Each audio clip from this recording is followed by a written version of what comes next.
So I'll speak in English, après je vais parler en français. So obviously tough news this morning for the workers in Ingersoll for GM. I had a conversation with the Canadian CEO of GM this morning. I had a conversation with the head of Unifor who represents the employees, and a conversation with Doug Ford and Vic Fideli, his Minister of Economic Development. So we've decided altogether that we would be creating a new response group, because we need to make sure that we fight for these jobs, that there are new models coming back to Ingersoll, and that GM has a bright future here in Canada. So that's what I'll be focusing on, and I'll be able to answer your questions. Now en français.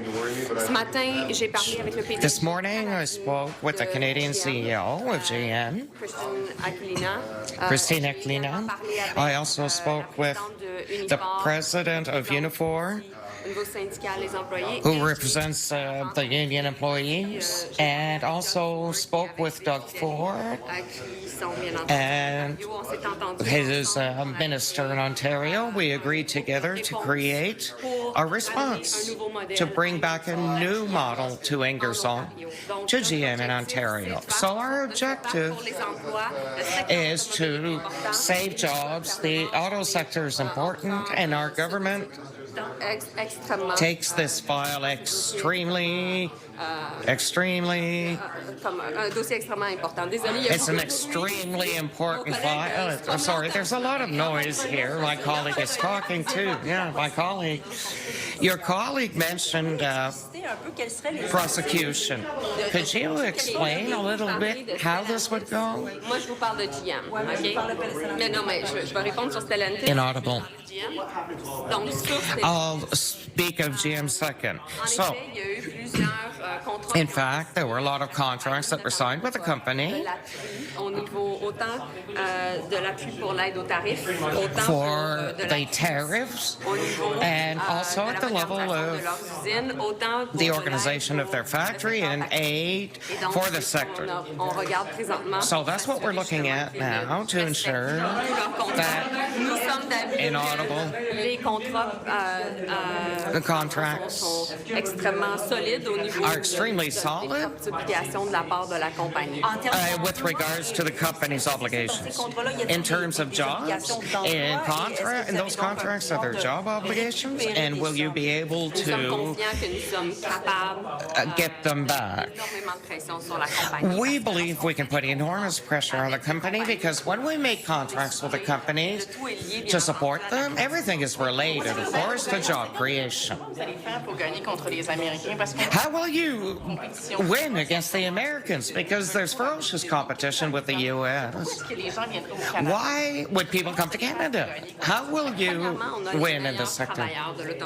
First, we have the best auto workers in Canada. Inaudible. And so, our objective is to make sure that the business model works. The quality of our workforce is recognized internationally, and now we want to work with companies so that models work. Of course, there's always negotiations, of course, and uncertainty in the business model. So how will it work? I think it will, and this is why we have a strategic fund to help the companies in the meantime. I've had conversations this weekend and Friday with with Ford, and I will continue with GM today in conversations. We'll put maximum pressure because we believe the company's not respecting its contracts. Stellantis has been kind of thumbing their nose at a contract they signed. If GM can walk away, we don't really have that same sort of deal with them. So what kind of leverage do we have? So I think it's two completely different situations. When you look at Stellantis, Stellantis had an obligation to bring back the production to the Brampton plant, and they failed that obligation. And so that's why we're putting maximum pressure on the company. And I was on the phone again with Unifor, on the phone with Doug Ford and Vic Fideli this morning to talk about how we would continue to push. And you'll have more news from me before the end of the day on this. When it comes to GM, they decided to let go their BrightDrop, which was an EV vehicle that was not going well commercially. That's a decision they took. Of course, we'll hold them to account for any support we've given them to develop that model, but at the same time, we are creating a response group to make sure that we're bringing a new model, because the 1,200 workers at the Ingersoll plant need to know that we're fighting for their jobs. When you talk about bringing a new model in, that is something that's going to take some time. What kind of time frame are you looking at? These are people who are out of work now. Well, urgency is a matter, so that's why we have no time to lose. Was there a second element to this contract with Stellantis, given what's going on now? All right, Melanie Joly.